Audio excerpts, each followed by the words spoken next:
ഗ്രൂപ്പിലുള്ള എല്ലാവർക്കും ദൈവനാമത്തിലുള്ള എൻ്റെ സ്നേഹവന്ദനം. ചില നാളുകൾക്ക് ശേഷം ഒരു വീഡിയോ ആയിട്ട് വരുവാൻ ഇടയായ കാരണം ഇപ്പോൾ IPCയിൽ നടക്കുന്ന വളരെ വൃത്തികെട്ട രീതിയിലുള്ള പ്രവർത്തനങ്ങളും ഭരണ രീതിയുമാണ് ഇങ്ങനെ വരുവാനുള്ള കാരണം. നമുക്കറിയാം, കേരള സ്റ്റേറ്റ് നമ്മുടെ സൊസൈറ്റി ആക്ട് അനുസരിച്ച് തിരഞ്ഞെടുക്കപ്പെട്ട ഒരു ഭരണസമിതിയാണ്.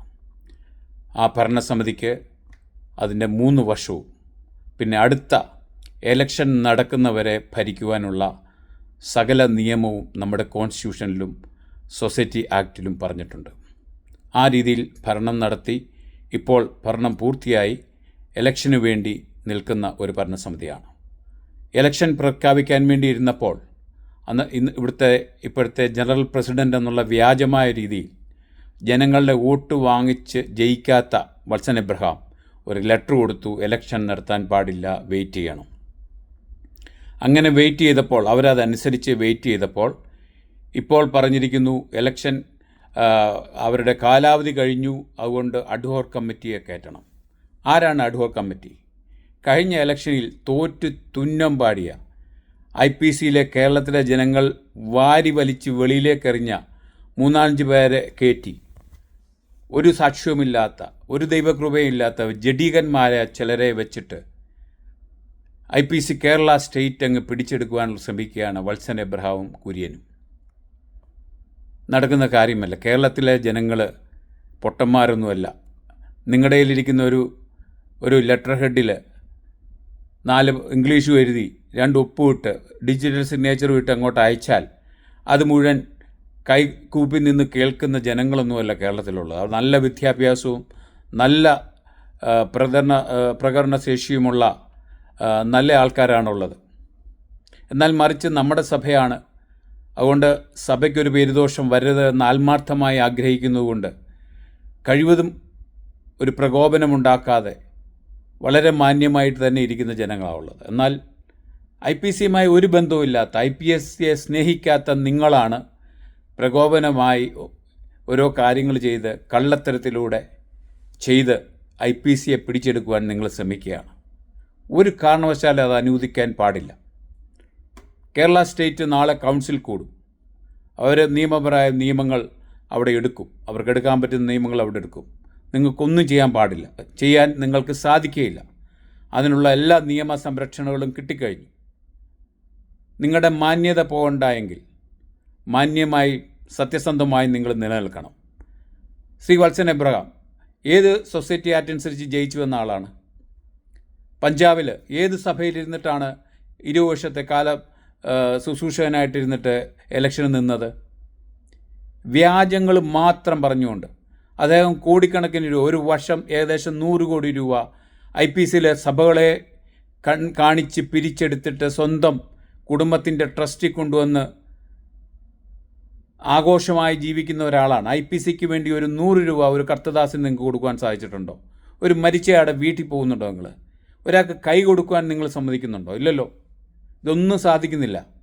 നിങ്ങൾക്ക് IPCയുടെ പേര് മാത്രം മതി, അത് വെച്ചുള്ള പിരിവ് മാത്രം മതി. അമേരിക്കയിലെ സകല ഇംഗ്ലീഷ് ചർച്ചുകളിലും IPCയുടെ സഭകളെക്കുറിച്ച് പ്രസംഗിച്ച് പാവങ്ങളുടെ ഫോട്ടോയും കാണിച്ച് കാശ് വാങ്ങിക്കുന്ന ആളാണ് അദ്ദേഹം.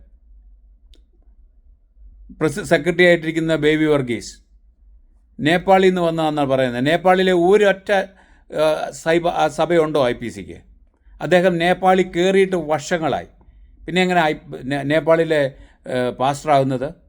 അമേരിക്കയിൽ നിന്ന് തോറ്റപ്പോൾ, ജനറൽ കൗൺസിൽ മെമ്പറായിട്ട് നിന്ന് തോറ്റപ്പോൾ കള്ളത്തരം പറഞ്ഞ് നേപ്പാളിൽ ചെന്നിട്ട് നേപ്പാളിലെ റെപ്രസെൻറ്റേറ്റീവായിട്ട് ഇവിടെ വന്നിരിക്കുക. എന്ത് കള്ളത്തരമാണ് നിങ്ങൾ കാണിക്കുന്നത്? ദൈവസേനയിൽ എങ്ങനെ നിങ്ങൾക്ക് വിശുദ്ധ ബൈബിൾ പിടിച്ചിട്ട് നിൽക്കാൻ സാധിക്കും? ജനങ്ങൾക്ക് വേണ്ടാത്തവരല്ലേ? എത്ര പ്രാവശ്യം നിങ്ങൾ ഇലക്ഷൻ നിന്നു? ഇന്ന് വരെ ജയിക്കുവാൻ സാധിച്ചിട്ടുണ്ടോ? നിങ്ങളാണോ സെക്രട്ടറി? ധൈര്യമുണ്ടെങ്കിൽ ഇന്ത്യ പെന്തക്കോസ്ത് ദൈവസഭയുടെ ഇലക്ഷനെ നേരിട്. നിങ്ങൾ ജയിച്ചുവാ, സകലം നിങ്ങളെ റെസ്പെക്റ്റ് ചെയ്യും. ഇന്നിപ്പോൾ ജയിച്ചെന്നും പറഞ്ഞ് അവിടെ ഇരിക്കാൻ തുടങ്ങിയിട്ട് 2-3 വർഷമായല്ലോ. ഏതെങ്കിലും ഒരു സഭയിലെങ്കിലും വിളിച്ച് നിങ്ങളെ കൊണ്ട് ശുശ്രൂഷിപ്പിക്കുന്നുണ്ടോ? ആരെങ്കിലും നിങ്ങൾക്ക് ഒരു മാന്യത തരുന്നുണ്ടോ? ഇല്ല, ഒരു വിലയില്ല. നിങ്ങൾ തന്നെ ഉണ്ടാക്കിയെടുക്കുന്ന മീറ്റിങ്ങുകളിൽ പ്രസംഗിക്കുക, നിങ്ങൾ തന്നെ കാശ് മുടക്കുന്ന സ്ഥലങ്ങളിൽ നിൽക്കുക. അതല്ല ഒരു അംഗീകാരം എന്ന് പറയുന്നത്. നിങ്ങൾ തന്നെ നിങ്ങളുടെ വില കളഞ്ഞു. IPCയുടെ വില നാട്ടിൽ പോയി, അത് നിങ്ങൾ കളഞ്ഞു. ഞങ്ങൾ വിശ്വാസികളൊന്നും പൊട്ടന്മാരായിട്ടൊന്നുമല്ല, പ്രതികരിക്കാൻ ശേഷിയില്ലാഞ്ഞിട്ടുമല്ല, നല്ല രീതിയിൽ പ്രതികരിക്കാൻ അറിയാം. നിങ്ങളൊന്ന് നിന്നിടത്തുനിന്ന് ഇറങ്ങാത്ത രീതിയിൽ പ്രതികരിക്കാൻ അറിയാം. പക്ഷേ ദൈവസ്നേഹം കൊണ്ടും ദൈവസഭയുടെ മാന്യത ഓർത്തിട്ടുമാണ് ഞങ്ങളൊക്കെ മാന്യമായിട്ടിരിക്കുന്നത്.